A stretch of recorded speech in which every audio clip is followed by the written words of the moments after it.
Ça faisait un petit moment que j'avais pas fait de vidéo pourrie donc sur mon petit compte YouTube, mais là je pense que dans cette catégorie, donc histoire de la Bretagne, concernant donc les dieux et les déesses celtes, il y a quand même un sujet sur lequel il fallait parler, donc c'est quand même Morrigan ou Morgane, hein, déesse, voire parfois c'est écrit fée, donc dans les légendes arthuriennes, mais quand même déesse celte extrêmement connue, extrêmement célèbre. Alors d'autant que certaines personnes vont carrément jusqu'à dire la déesse, hein, le culte de la déesse. Alors moi j'ai déjà rencontré au moins 3 personnes qui vouaient vraiment un culte à Morrigan. Voilà, j'avais pas forcément prévu d'en parler, vous voyez, la dernière vidéo sur le thème date de 2015 je crois. Mais c'est vrai que en me renseignant un tout petit peu, je me suis rendu compte qu'en fait, dans les divinités celtes, euh, voilà, qui sont encore, voilà, on en parle encore, Morrigan est quand même la numéro un, quoi. Donc voilà, et notamment dans les cultes Wicca, W-I-C-C-A. Donc voilà, elle est encore extrêmement populaire. Alors donc c'est une déesse, voilà, on peut un petit peu dire féministe, hein, quand même, vu son caractère extrêmement fort. Je disais donc tout à l'heure fée, alors oui, effectivement, dans les légendes arthuriennes, on parle de fée Morgane, mais il semble, donc j'avais lu un texte d'un expert à un moment qui disait que voilà, apparemment Morgane et Morgane c'était vraiment normalement la même chose. Voilà, donc déesse qui voilà, institue quand même une sorte de matriarcat, hein, on le voit dans sa position, en tout cas actuelle, au niveau de sa popularité, c'est vraiment la déesse qui est au-dessus de la popularité de Lugh, par exemple, qui est normalement donc, le dieu père chez les Celtes. Alors, j'ai lu, je pense que je vous mettrai le lien, donc elle pouvait être considérée comme la déesse de la mort, déesse de la guerre, j'irais quand même jusqu'à dire aussi déesse de la vengeance, déesse extrêmement puissante, déesse de la magie, déesse féroce, redoutable, qui a quand même un culte dans tout le monde celte. Ça c'est quand même quelque chose, on peut pas, voilà, ça c'est quelque chose d'assez incroyable quand même. J'ai même envie de dire que c'est la déesse la plus celte, la plus celtisante, et la culture celte, où je l'avais marqué, monde plurimillénaire, hein, faut-il le rappeler. J'ai envie de dire aussi que c'est une déesse très territoriale. Moi, je n'ai pas l'impression qu'on en parle ailleurs. Donc voilà. Alors, ce qui est quand même assez fascinant quand même chez Morrigan, c'est un de ses symboles qui est le corbeau ou la corneille. C'est exactement le même symbole chez Odin. Voilà, donc encore une fois, hein, culture et mythologie nordique et celtique complètement entremêlées, quoi, hein.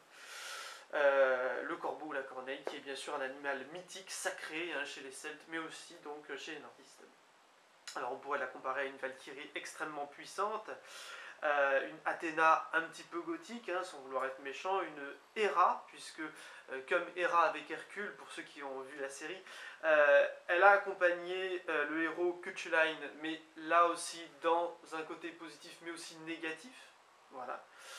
Euh, Quelque chose d'absolument fondamental qu'il faut dire quand même, mais qui est vraiment extraordinaire, c'est la vision qu'elle donne à Cuchulainn avant qu'il meure.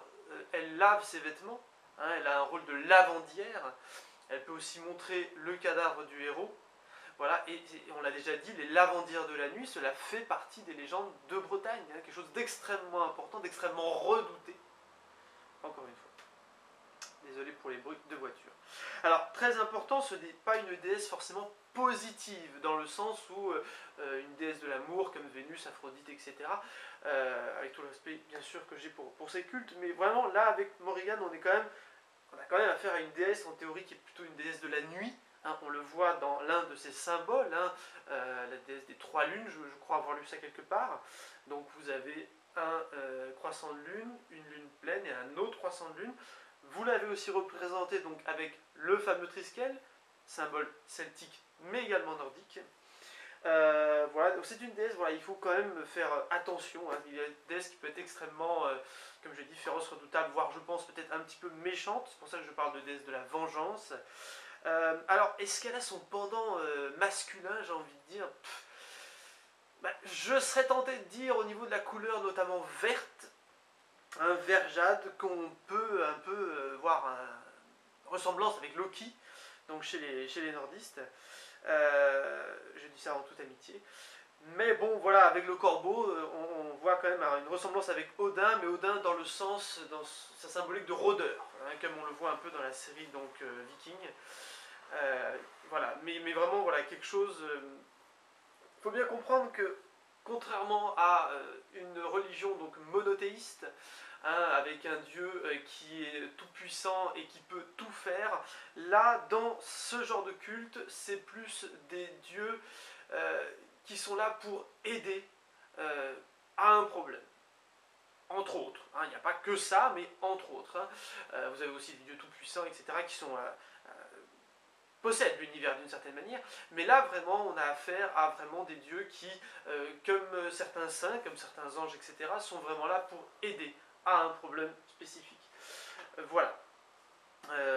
Et en l'espèce, vraiment une déesse, là en l'espèce extrêmement célèbre, populaire, et vraiment il y a des gens qui continuent de vénérer Morrigan. Alors bon, bah, ces couleurs, bon, bah, noir, normalement donc on la représente avec une chevelure noire. Parle en général, c'est vrai que bon, bah, tout ce qui est culte gothique aime généralement beaucoup Morrigan. La couleur pour les vêtements, souvent au niveau vert jade. Voilà, au niveau des bijoux, plutôt de l'argent. Alors parfois, moi je l'ai vu, notamment sur un dessin le jour, je trouvais fabuleux, avec des tatouages bleus, alors je crois qu'ils viennent de la culture picte, mais à voir. Elle avait sur le dessin un corbeau au niveau de l'épaule et du sang au niveau de la mâchoire, comme si elle venait de manger quelqu'un ou autre chose. Voilà, donc on voit vraiment qu'on a affaire à une déesse qui est quand même assez féroce, hein, je répète, vraiment redoutable, parfois représentée aussi avec un crâne, le culte des crânes qui existe aussi, apparemment aussi avec des chevaux rouges, hein, elle a aussi des chevaux rouges. Voilà. Alors elle ferait partie donc d'un ensemble de 3 déesses, alors il y a différentes interprétations à cela. Alors est-ce qu'elle serait la descendante de Brigide, ou est-ce qu'elle ferait partie d'un ensemble de 3 déesses avec Brigide, ou alors est-ce qu'elle-même serait une déesse, voilà, où il y aurait 3 déesses à l'intérieur. Voilà, il y a différentes interprétations. Voilà. Moi, en toute honnêteté, j'avais pas vraiment l'intention de refaire une vidéo sur les dieux et déesses celtes, nordistes en général. Mais c'est vrai que je me suis un petit peu renseigné et vraiment je me suis rendu compte qu'en fait elle était vraiment au top du top des dieux actuellement représentés, dessinés, que ce soit sur internet, etc. Et petite parenthèse, puisque j'en ai parlé juste avant de Ogmios, hein, donc on dit aussi Ogma, O-G-M-A, qui a donc donné donc, son nom à l'écriture donc druidique qui ressemble aux runes, hein, Logam, O-G-H-A-M-E ou O-H-A-M, j'ai vu ça aussi quelque part.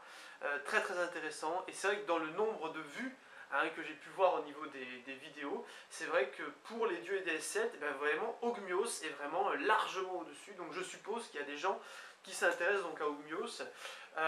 C'est un dieu, moi personnellement, j'ai fait quelques recherches dessus, je n'ai pas forcément trouvé beaucoup de choses, mais il semble qu'il y ait aussi pour Ogmios encore un culte encore actuel.